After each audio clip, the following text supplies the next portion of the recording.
नेहा और नीतू दोनों ही देवरानी और जेठानी थी। नेहा नौकरी करती थी और नीतू घर संभालती थी। उनका परिवार बहुत बड़ा था। सास ससुर और उन दोनों के बच्चे कुल मिलाकर घर में 10 लोग थे और आज कई सालों बाद उनकी बुआ सास अपने भाई के पास रहने आई थी। सुबह उठते ही बुआ जी ने देखा नेहा जल्दी जल्दी अपने काम निपटा रही थी। नीतू ने सबका नाश्ता बना दिया। जिस नाश्ते को नेहा ने सबको परोस दिया। इसके बाद नेहा ने खुद अपना टिफ़िन पैक किया और जॉब पर चली गई। नीतू ने फिर दोपहर का खाना बनाया और थोड़ी देर बैठ गई अपनी सास और बुआ सास के पास। बुआ सास से रहा नहीं गया और नीतू से बोली कि छोटी बहू, तेरी जिठानी नेहा तुझ पर बड़ा हुक्म चलाती है। सुबह से देख रही हूँ रसोई घर में तू ही लगी हुई है और वो महारानी दिखावा करने के लिए सबको नाश्ता परोस रही थी जैसे उसी ने बनाया हो। ये सुनते ही नीतू ने अपनी बुआ सास की तरफ देखा और बड़ी प्यार से कहा, नहीं, ऐसी कोई बात नहीं है बुआ जी, नेहा बहुत ही अच्छी है। बुआ बोली, तू बहुत भोली है नीतू, पर मैं समझती हूँ इतनी बूढ़ी मैं ऐसे ही नहीं हुई हूँ। नीतू से अब रहा नहीं गया और बोली कि बुआ जी, आपको नेहा दीदी का बाकी सबको नाश्ता परोसना दिखा, मगर आपको ये नहीं पता कि उन्होंने मुझे डांट कर सबसे पहले नाश्ता करवाया, फिर चाय पिलवाई और वो रोज़ ही मुझे सबसे पहले नाश्ता करवाती हैं, वरना सबका नाश्ता बनाते तो मैं नाश्ता ही ना कर पाऊँ। वो मेरा इतना ख्याल रखती हैं।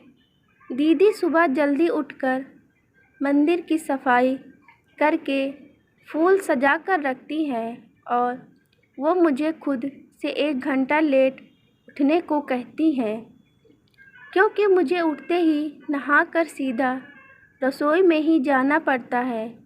शाम को ऑफिस से आते वक्त दीदी बाज़ार से सब्जियां लेकर भी आती हैं, क्योंकि हमारे हस्बैंड रात को लेट हो जाते हैं और नेहा दीदी ने सासू माँ को बाज़ार जाने के लिए मना किया है, क्योंकि माँ जी अब 60 साल की से ऊपर हो चुकी हैं। कहीं बाज़ार जाते समय उन्हें तकलीफ़ ना हो जाए।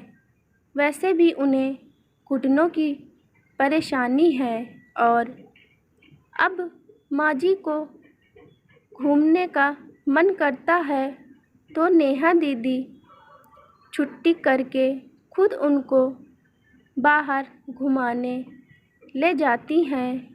और हाँ बुआ जी, नेहा दीदी रोज़ शाम को आकर खाना बनाने में मेरी खूब मदद करती हैं, चाहे वो कितनी भी थकी हुई हो।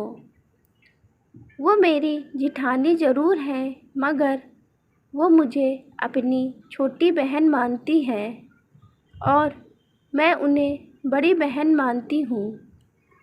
ये सब सुनते ही बुआ चुप हो गई। शायद उनकी चुगली नीतू के आगे फेल हो चुकी थी। शाम को नेहा सब्जी की थैली नीतू को पकड़ाते हुए बोली कि नीतू, सब्जियों के साथ वाले थैले में तुम्हारी फेवरेट लेखक की किताब भी लाई हूँ। ये सुनकर नीतू खुश हो गई और बोली, थैंक यू दीदी। नीतू सब्जी की थैली किचन में रखी और किताब रखने अपने कमरे में चली गई।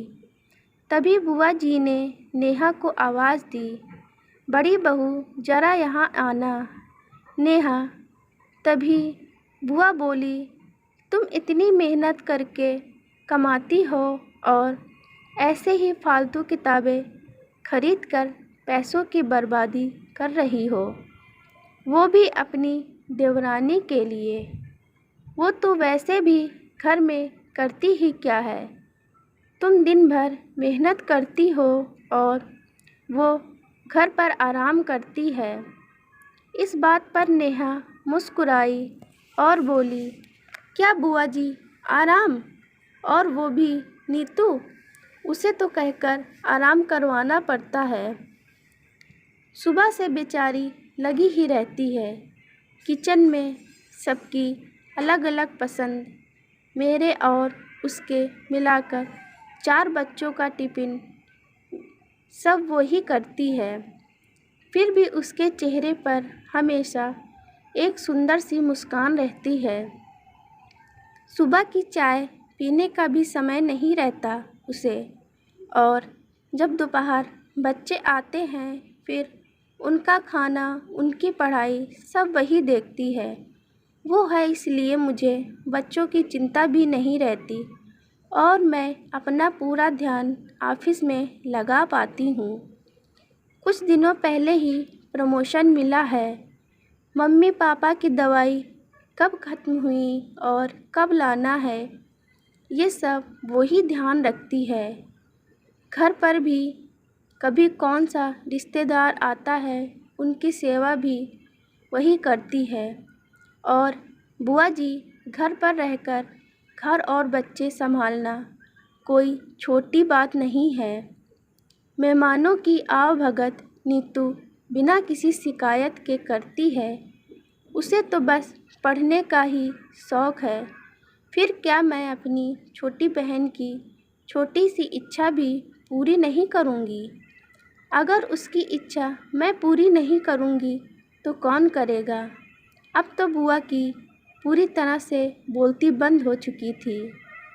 फिर नेहा भी अपने कमरे में चली गई। ये सारी बातें नेहा की सास पीछे खड़ी सुन रही थी। वो बुआ के पास आकर बोली कि जीजी, ये दोनों देवरानी जिठानी ज़रूर हैं, मगर इनका प्रेम 2 सगी बहनों से भी ज़्यादा बढ़कर है। ये दोनों एक दूसरे का अधूरापन पूरा करती हैं। मेरे घर की मजबूत नींव हैं ये दोनों। पहले मैं भी एक बुरी सास थी और हमेशा ही मैं इनको लड़ाने की सोचती थी, लेकिन इनके प्रेम के आगे मैं भी पिघल गई। और वैसे भी इनको लड़वा कर नुकसान तो हमारे ही घर का है ना, इसलिए मैं भी इन्हीं के प्रेम में मिल चुकी हूँ। लेकिन ये बातें नेहा और नीतू की बुआ सास को समझ नहीं आई और वो मुँह घुमाकर अपने कमरे में चली गई, क्योंकि वो भी इनको लड़वाने ही आई थी। लेकिन नेहा और नीतू जैसी बहुओं के बीच दरार पैदा करना बिल्कुल नामुमकिन था। और दोस्तों, अगर नेहा और नीतू जैसी बहुएं बेटी हर घर में हो तो उनके प्यारे घर को बड़ी से बड़ी ताकत भी नर्क नहीं बना सकती। वाकई में ऐसी बहुएं हर घर में हो तो हर घर स्वर्ग बन सकता है। यदि आपको स्टोरी अच्छी लगी हो तो प्लीज़ लाइक सब्सक्राइब अवश्य करें। अंत तक वीडियो देखने के लिए आपका बहुत बहुत धन्यवाद।